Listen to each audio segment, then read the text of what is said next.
Hi എല്ലാവർക്കും നമസ്കാരം. ഇന്നൊരു ഊത്തപ്പമൊക്കെ ആയിട്ടാണ് ഞാൻ വന്നിരിക്കുന്നത്. സാധാരണ ഇടയ്ക്ക് ഉണ്ടാക്കാറുള്ളതാണ്. അരി ഉഴുന്ന് അരച്ച് വെച്ചിട്ടുണ്ടാകും. ഓരോ ദിവസം ഇഡ്ഡലിയും ദോശയൊക്കെ ഉണ്ടാക്കി 4ാമത്തെ ദിവസമൊക്കെ ആകുമ്പോഴത്തേക്ക് ഊത്തപ്പമായി മാറും അത്. ഇതിൻ്റെ കൂടെ സവോള മാത്രമേ ഇപ്പോൾ അരിഞ്ഞിട്ടുള്ളൂ. പക്ഷേ നല്ല ടേസ്റ്റാണ്. പക്ഷേ നെയ്യൊക്കെ ചേർത്ത് നമ്മൾ ചുടുമ്പം ഒന്ന് ചുട്ടാൽ നല്ല ടേസ്റ്റാണ് ഊത്തപ്പം.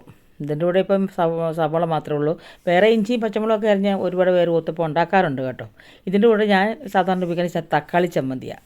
തക്കാളി ചമ്മന്തിക്ക് എന്തൊക്കെയാണ് വേണ്ടതെന്ന് ചോദിച്ചു കഴിഞ്ഞാൽ നമുക്ക് തക്കാളി, പിന്നെ വറ്റൽമുളകും, നമ്മൾ ഉള്ളിയില്ല, ഉള്ളിയും കറിവേപ്പിലയും കൂടെ നമ്മൾ ഇച്ചിരി എണ്ണ ഒഴിച്ച് നമ്മൾ വാട്ടിയെടുക്കും.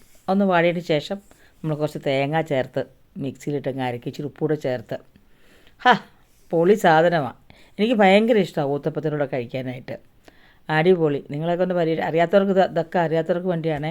മിക്കവർക്കും അറിയാൻ പറ്റുമായിരിക്കും ഇതൊക്കെ. പക്ഷേ എനിക്കിത് ഭയങ്കര ഇഷ്ടപ്പെട്ടു. കടുക് പൊട്ടിക്കുന്നവരുമുണ്ട്. പക്ഷേ ഇത് സൂപ്പറാണ്. പൊളി സാധനം, പൊളി.